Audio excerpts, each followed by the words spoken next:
हम आते हैं मैडम, मैं रोहतांग पर।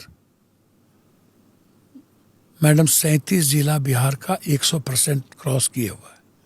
मैडम आधार कार्ड किसने, मनमोहन सिंह जिला है। ड्रीम प्रोजेक्ट किसने बनाया?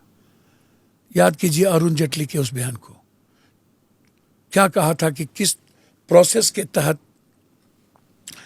वोटर लिस्ट बनेंगे, कौन बाहर जाएगा कौन आएगा। और उसके बाद 6 महीना पहले मैडम एक वोटर लिस्ट बनी। 22 साल के बाद SIR आपको करने की नौबत आ गई। हर साल मैडम 3 महीना वोटर लिस्ट पर वर्क होता है। चुनाव के पहले 1 साल, 6 महीना पहले एक न्यू वोटर लिस्ट बन गई, कौन आया कौन बाहर गया। आपको ये मिर्गी कहाँ से चला, धृतराष्ट्र कहाँ से बन गए चुनाव आयोग, कहाँ से इतना साइको हो गए।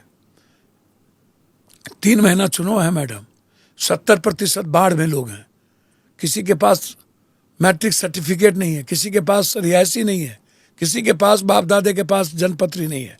हम मैडम सुप्रीम कोर्ट ने इसको कहा कि आप होते कौन हैं नागरिकता की बात करने वाले, वो होम मिनिस्ट्री को करने दीजिए।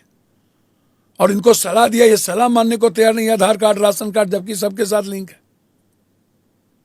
और आप अभी तक 6 बार 11 साल प्राइम मिनिस्टर उसी पर रहे, 6 साल अटल बिहारी प्राइम मिनिस्टर उसी पर है। और उसके बाद आप कह रहे हैं Rohingya, Bangladeshi, Myanmar, Nepal. Madam जो मर जाएगा उसका भी आधार कार्ड पैन कार्ड रहेगा। गुजरात में 18 जिलों में 100% क्रॉस है, वहाँ मुस्लिम नहीं है मैडम। हरियाणा में जहाँ मुस्लिम है ही नहीं वहाँ पर क्रॉस है। बिहार में जहानाबाद को छोड़ दीजिए, सिर्फ जहानाबाद, आपको आज मैं कह रहा हूँ मैडम, और आप चैलेंज कर दीजिए, 37 जिला में मैडम 100% क्रॉस है। कभी कह रहे नेपाल, कभी कह रहे म्यांमार के लोग। मैडम अभी आप पर्ची बांटे हैं, पर्ची लौटाने आपको कैसे पता चल गया मैडम? कहाँ से पता चल गया कि म्यांमार से हैं, नेपाल से हैं और बांग्लादेशी हैं?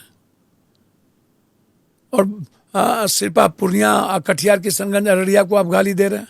वहाँ 26%, यहाँ 24%, यहाँ पर फलना, जबकि 37 जिला में 11, 12, 13, 6, 8% फाजिल है।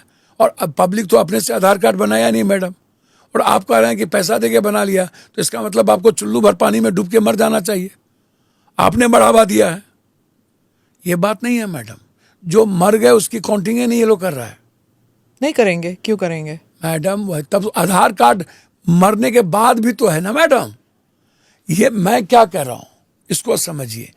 यदि आप, इसीलिए तो SIR हो रहा है ना मैडम ये बात तो 6 महीना पहले आपको करने की जरूरत थी। ऐसा थोड़ी है 6 महीना पहले।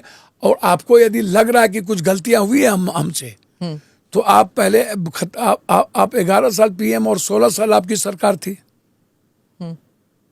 और आप कोर्ट का सलाह भी मानने को तैयार नहीं है। और आप मैडम आप कह रहे हैं कि हम पैसा दे करके बना लिया, तो भैया आप एक कोर्ट की कमेटी बना लेते। इस चुनाव के 3 महीने के बाद चुनाव है, 2.5 करोड़, 3 करोड़ लोग बाहर में है मैडम, बिहार से बाहर। कुछ ना कुछ तो होता ही रहता है ना, या तो मैं क्या कह रहा हूँ, चुनाव के बाद तो आपके पास 4 साल है, कुछ हो या ना हो उससे हमको क्या लेना देना, आप उसको करा लीजिए। मैं भी चाहता हूँ कि यदि कोई बाहरी लोग हैं और हमारे संविधान के मुताबिक नहीं है तो सबको निकाल दीजिए। सभी लोग चाहते हैं, इसमें थोड़ी आपको नेहरू और इंदिरा आके रोका। तो घुसपैठियों को निकालना चाहिए, ये आप मानते हैं? बिल्कुल, सबको सब मानता है। जो लोग घुसपैठी नहीं, जो लोग भी गलत तरीके से हैं, तो मैडम ये तो इनकी गलती है ना, इन्होंने किया है ना।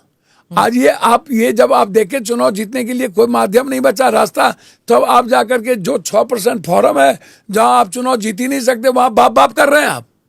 अब वहां आप धृतराष्ट्र बना दिए चुनाव